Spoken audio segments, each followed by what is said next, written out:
महापालिकेच्या निकालाने कुख्यात गुन्हेगार असलेल्या काही उमेदवारांना राजकारणाचा मार्ग खुला केला। या काही निकालांमुळे राजकीय वर्तुळात खळबळ उडाली आहे। पुण्यात खून प्रकरणी तुरुंगात असलेल्या सोनाली आंदेकर आणि त्यांच्या सासू देखील विजयी ठरल्यात।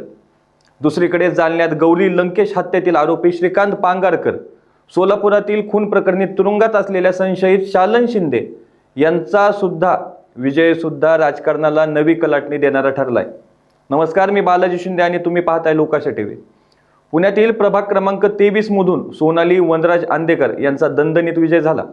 आयुष कोमकर खून प्रकरणात तुरुंगात असताना त्यांनी निवडणूक लढवली होती, तर याच प्रभागात तुरुंगातून निवडणूक लढवणाऱ्या त्यांच्या सासू लक्ष्मी उदयकांत आंदेकर यांचा देखील कमी फरकाने विजय झालाय।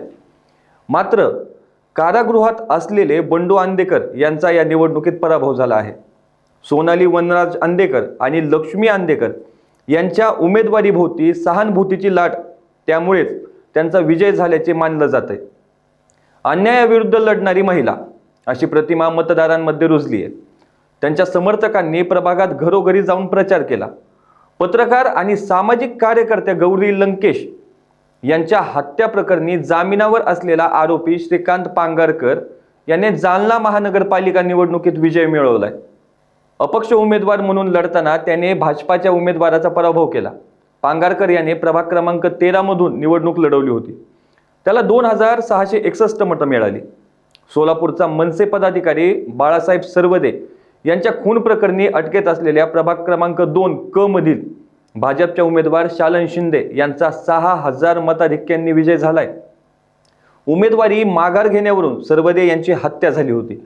त्यानंतर संशयावरून शिंदे यांच्यासह 15 जणांना अटक झाली। तेव्हापासून त्या तुरुंगातच आहेत। सोनाली आंदेकर यांनी याच प्रभागातून निवडणूक लढवणाऱ्या माजी आमदार रवींद्र धंगेकर यांच्या पत्नी तथा अनुभवी नेत्या प्रतिभा धंगेकर यांचा पराभव केल्याने सर्वांनाच धक्का बसलाय। धंगेकर यांच्या नेतृत्वाखाली त्यांचा विजय निश्चित मानला जात होता। दुसरीकडे कुख्यात गुंड गजा मारणे यांची पत्नी जयश्री मारणे हिंचे देखील निवडणुकीत पराभव झाला। तर सराईत गुन्हेगार बापू नायर राष्ट्रवादी काँग्रेस पक्षाकडून या निवडणुकीत निवडून लढवत होता, त्याचा देखील दारुण पराभव झाला आहे।